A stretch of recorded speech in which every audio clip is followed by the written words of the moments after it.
This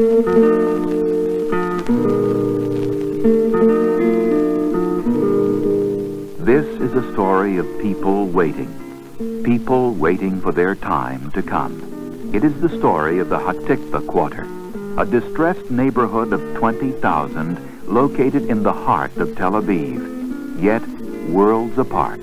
It's the largest of the 160 Project Renewal neighborhoods throughout Israel, an Israel of substandard, overcrowded housing, few community facilities, and even fewer social resources. An Israel where 300,000 people, 2/3 of them children, have been left behind the flow of progress. Shlomo, mayor of Tel Aviv, tells us what the people of Hatikva need most. Show these people that they have roots, they have a culture, they have a civilization, they have what to contribute to our society. Secondly, is to support them and provide them with all the facilities of a modern society. Housing, public facilities, day centers, day creches, and they don't have it in Hatikva.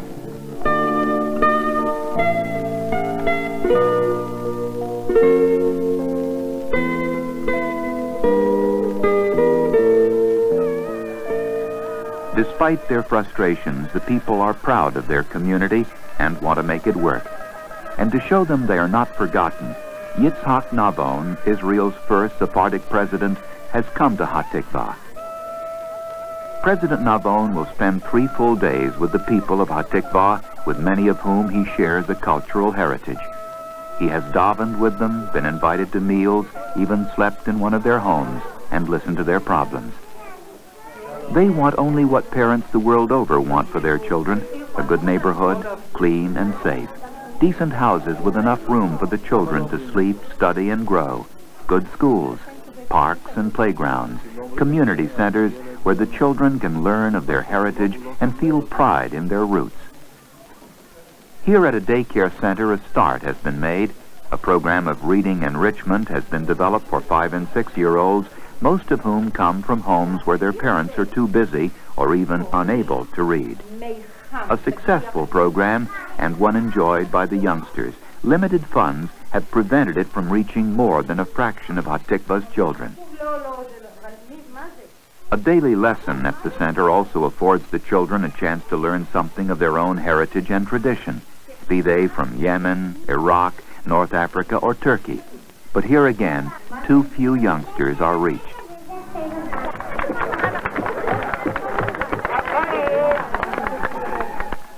The proportion of dependent elderly in Hatikva far exceeds that of the rest of the country. A single Golden Age club in one section of the quarter offers activities to provide warmth and companionship. The few who can be accommodated have responded vibrantly, demonstrating that old age and despair do not have to be synonymous. Here, a group of Yemenite women greet the president with enthusiasm. Scarcely a half-mile away, another group of aged provide a marked contrast. While it's true that most of their hopes are for their children and their children's children, they too have their needs, often as simple as a hot meal. Once a week, this synagogue with no outside funding offers its elderly a hot lunch. With the new facilities and increased social services to be provided through Project Renewal, these people will be able to look forward to much more than a single hot meal. They said, all right, we had it and we suffered it, but we want a chance of having our children and grandchildren live in different conditions. We want them to advance, we want them to progress, to be educated. These are the Abutbuls.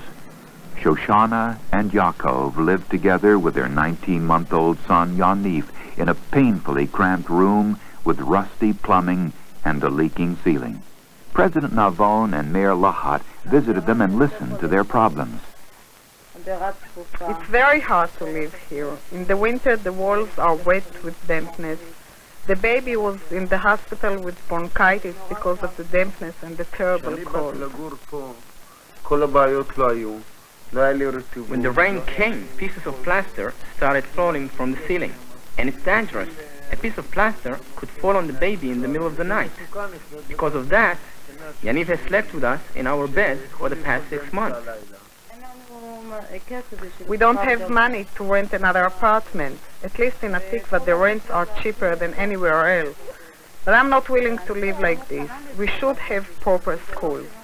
What kind of education will my son get? We'd like to have more children, but in an apartment like this, how can we even think of it?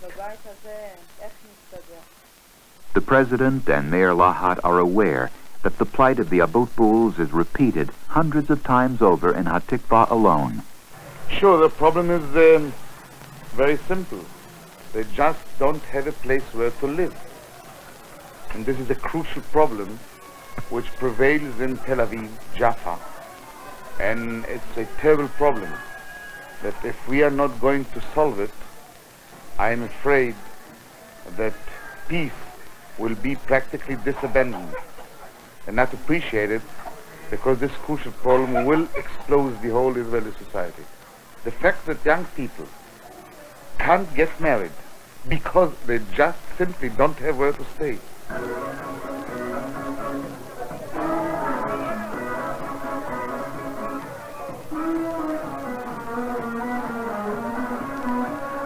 The sounds are those of any disco the world over.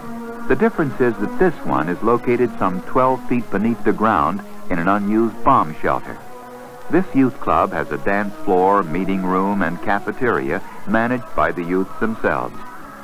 Some 150 teenagers use its facilities 5 nights a week. They pay a token entrance fee and take great pride in the club. For many of them, it's the only place they can call their own. Ami Dweck, director of the club, realistically describes the problems facing the urban youth. Well, this is the basic problem for slum area. I mean, many kids at home, lack of encouragement at home in terms of studying, in terms of working, quite a strong influence of the streets. The homes are crowded, kids are most of the time not at home, but they're outside, they are meeting and seeing things that have influence of them. They might meet here drug problem, juvenile delinquency problem, quite serious, I would say. What we are trying is to create a counter atmosphere, a place which is positive in nature. And their feeling is that it's kind of their home. These teenagers are hopeful, energetic kids capable of contributing much to Israeli society.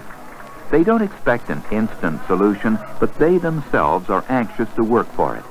Despite the distressed environment in which they live, they are not cynical. They believe that change will come.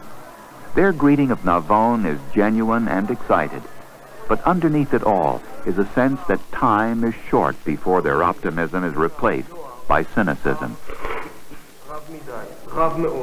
There is an incredible generation gap between the kids and their parents. Take, for example, the girls. They are taught nothing about sex education or even feminine hygiene. Rather than deal with this, the parents just keep the girls home most of the time. And I don't blame the parents, because once the girls are out on the streets, there is no telling where they will end up. Then our budget was cut, just when we had arranged for counselors for the girls, drawn up a list of their names, even convinced their parents that we only want the best for them. Now these girls could end up on the streets, and they are such terrific kids, Mr. President, really terrific. Whatever is being projected as the very famous project renewal,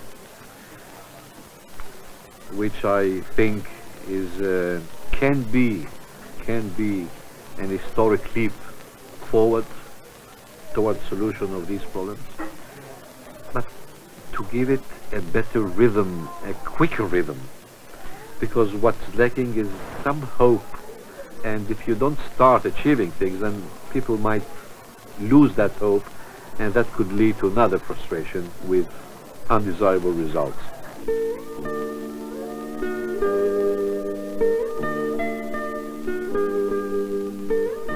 Project Renewal is our way of helping them to help themselves. A new community center dedicated by the President during his visit to the quarter, is a beginning.